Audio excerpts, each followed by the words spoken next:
What up, party people? I am Erika. Welcome to my channel. Today it's a quick video on Real Housewives of New Jersey. I want to get it to you guys before the new episode tonight. So this is season 14, episode 1. A quick recap review.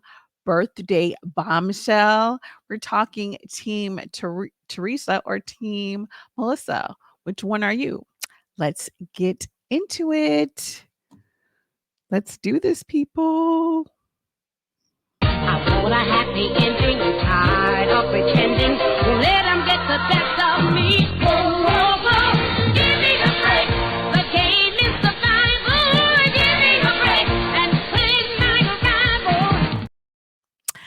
All right, what's up, you guys? So let's start off with, we start this episode with sort of a flash forward, shall we say, where there's like a big powwow at, is that Caroline's restaurant? Let me know if you guys know in the description. But we start with a big powwow at the restaurant.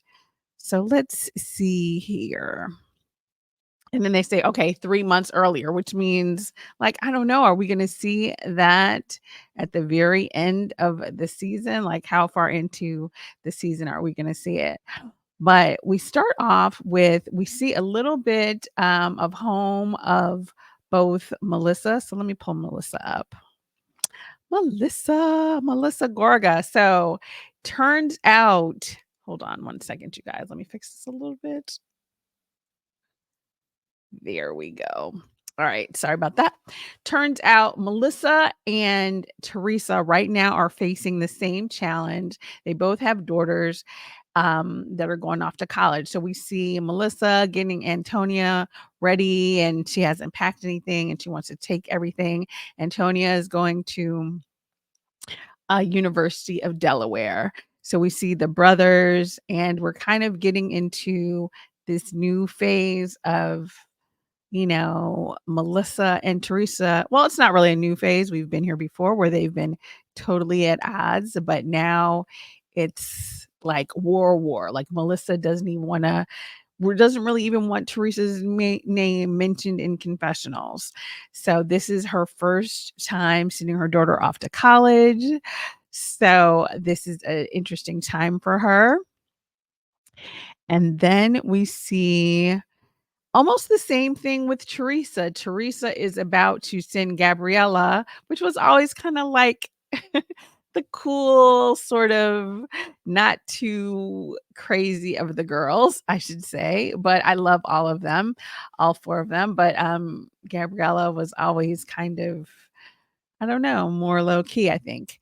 Um, so she's packing her up. We see Louis's son there. So Teresa is still in her love bubble. She and Louis, in at least in this episode, everything is great. And she and Louis are very united at this point in how they feel about her brother. While the family is there for dinner, Teresa brings out their their marriage or their wedding album, and they kind of go through it, and you can't help but looking at that album and missing uh missing Melissa, missing Joe. It's kind of a tough one, but they're happy.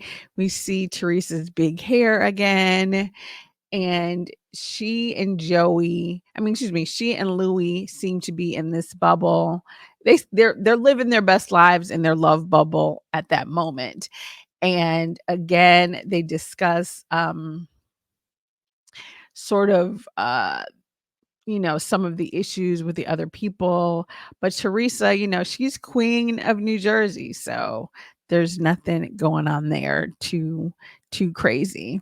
So it turns out, I guess, with the birthday bombshell, Jen Fessler is turning 55, I believe, in this episode.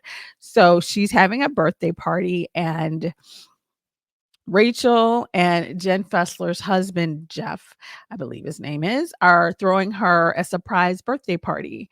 So even though there are certain people Rachel doesn't mess with, like Teresa or whoever, she wants everybody to be there because, everybody, Jen Fessler seems like she's kind of like that fun friend of the group. So, so everybody is going to be there. So that's kind of pretty much this entire episode was a build up to the birthday party. So let me kind of get through this early stuff so we can discuss the bombs that were dropped during the birthday party. So one thing we do see for Jen's birthday is we do see she gets a visit from let's see, I guess we'll show Jen Fessler. She gets a visit from Marge.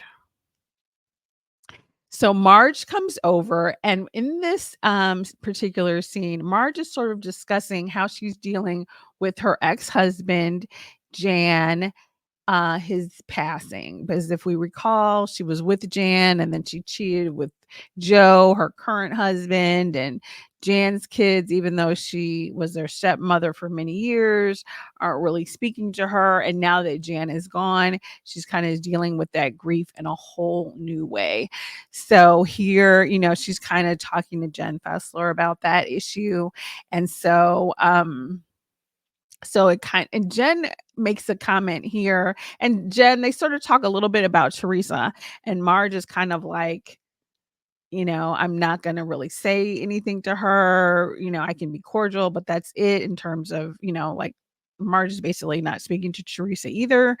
And it's interesting because Jen makes the assertion that, if you aren't, excuse me, if you aren't messing with her, then neither am I. And this is where I think what'll be interesting this season is to see where everyone's lines are drawn. So at this point, Jen is on the side, or Jen Fessler, I should say, is on the side of Marge and Melissa and Rachel and some of the other people. But I guess during this season, things are going to get a little topsy turvy. All right, let's see. Moving on. So Dolores and Polly. So Dolores and Polly are still going strong, and they end up having dinner with, let me get Dolores up here. Do I not have one for Dolores? Where's my Dolores picture? Okay, well, we'll have that next week or later this week. But Dolores and Polly end up having dinner before the surprise birthday party with Teresa and Louie. And yes, there is Teresa and Louie in their love bubble, the love bubble.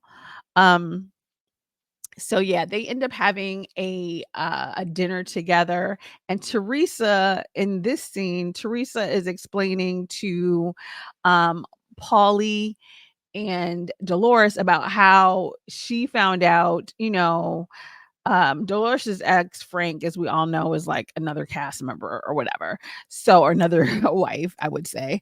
So they found out, I guess Frankie and or Frank had fallen out with Louis, but they've since, you know, gotten cool again. And he says that they all met up to kind of take Teresa down during the reunion. And Dolores kind of, she gives that sort of, let me go back to it. Dolores gives that shocked face like, "Oh, what?" But she's not shocked. She says in her confessional, this is what the women do every season. They get together and kind of, get a meeting of the minds or figure out what team you're on. So it's not that shocking. But of course, Teresa is devastated. And this is kind of gonna, kind of validates why Teresa is against who she's against, because they, according to her, had this urge to bring her down. Now, what's interesting is Frank supposedly told them that told Teresa and Louis, that everybody was plotting against them and had a meeting, but he didn't go to the meeting. So how do you know what happened at the meeting if you didn't go? You certainly, I guess you got an invite, but since you weren't there, I don't even see how you can honestly speak on it. So that was kind of crazy, but you know, so Teresa is devastated, or she's not really devastated, but now she's on the warpath for the people who she feels were teaming up against her to take her down during the reunion. But she's back with a blast. Let's see, what's the next picture? All right. So let's get into Jen Fessler's surprise birthday party because that is really where the drama on this episode unfolds. So everybody's going to the birthday party. Now, lo and behold, all of a sudden, Louis talked all that smack the entire episode, but suddenly he has a business meeting. So Teresa shows up with Jennifer Aydin, Jennifer A. And Jen is out to dinner with her husband and sort of like a surprise dinner or whatever. So she is totally surprised. She's taking shots. There's plenty of candy. She has a cousin who's like, doing the centipede on the floor. I mean, everybody's having a great time until Teresa and Jennifer Aydin show up. And then it gets a little dicey. Um, so first we have, let me pull up because I have a short video of them. But yeah, so everybody's kind of getting along. Jackie is there, we see Jackie again. Melissa's there, Melissa and Joe, and Dolores and Paulie get there. And what's interesting is Paulie comes over, and one of the things that Louis and Teresa had told Paulie and Dolores during their sorry, I'm pulling this video up. One of the things they told them was that Louis had reached out to John Ferda, and let's see, here we go. Hold on. Oh, thank you. Let me remove that right quick. Sorry, guys, before I get to that. Or let me add it. 1 second. Okay. All right.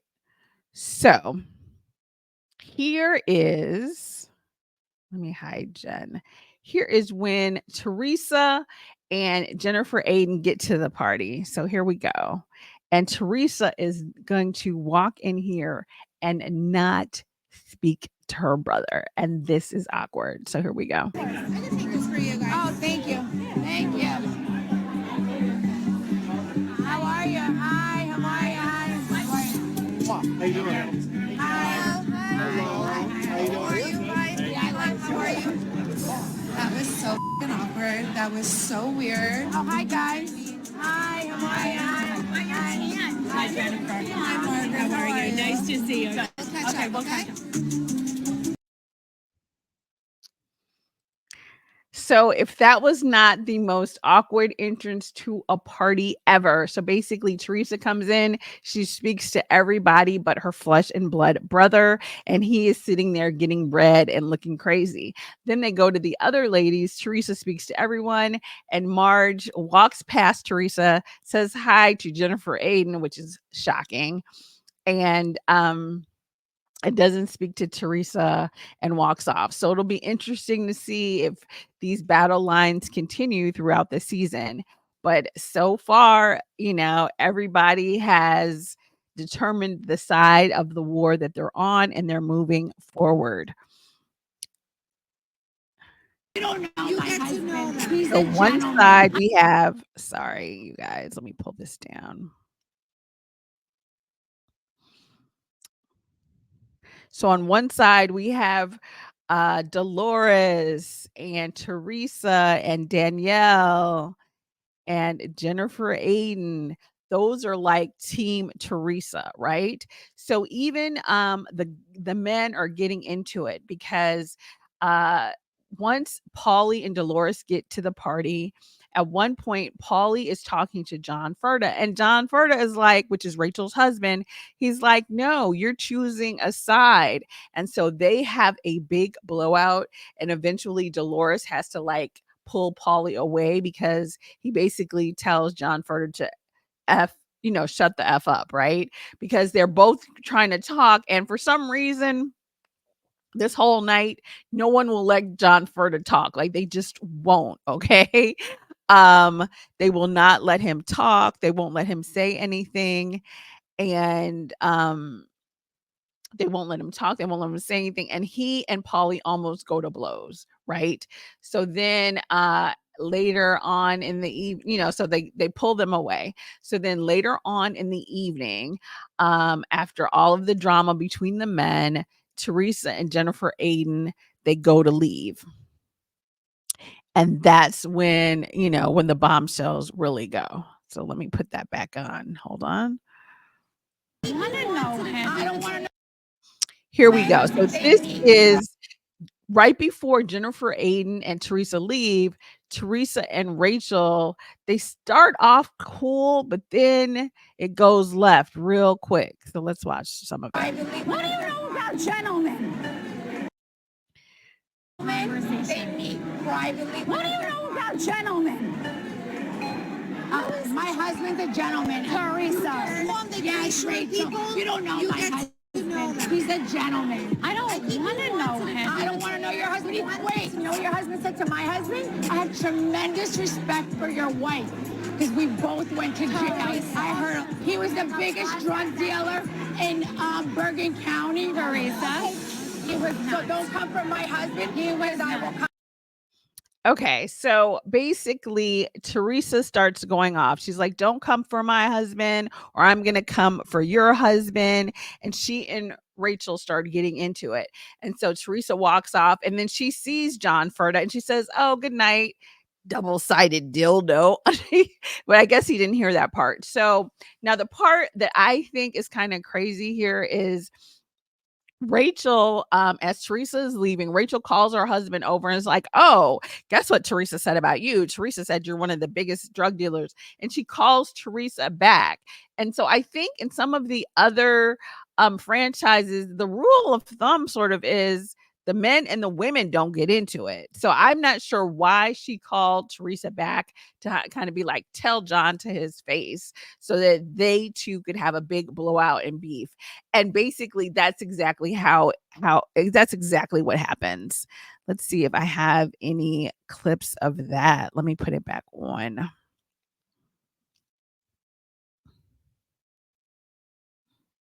Here we go. Let's move this. Let's fast forward a little bit.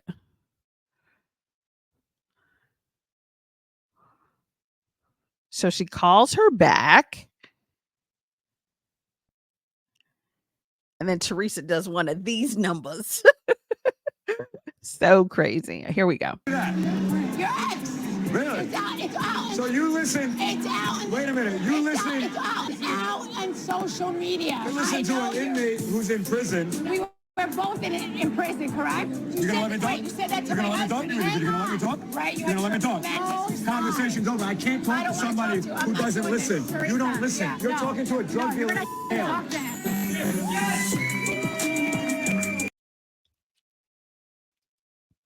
So basically, Teresa's like, "Oh, all of this came from your ex."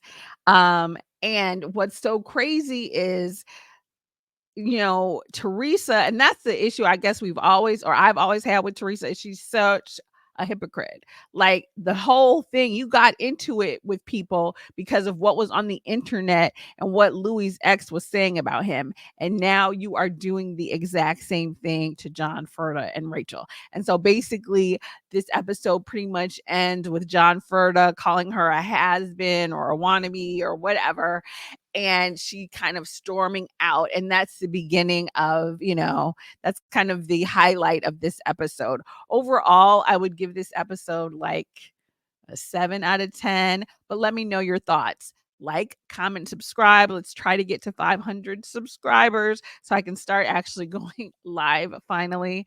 But anyway, thank you guys so much. I will be back tomorrow with episode 2 for Real Housewives of New Jersey since it's coming out tonight, but I want to get this out to you guys. So be true, be you, be great, and I will see you in the next video. Ciao for now, folks. Bye. Fuck this shit, I'm out. Fuck this shit, I'm out. No thanks. Fuck this.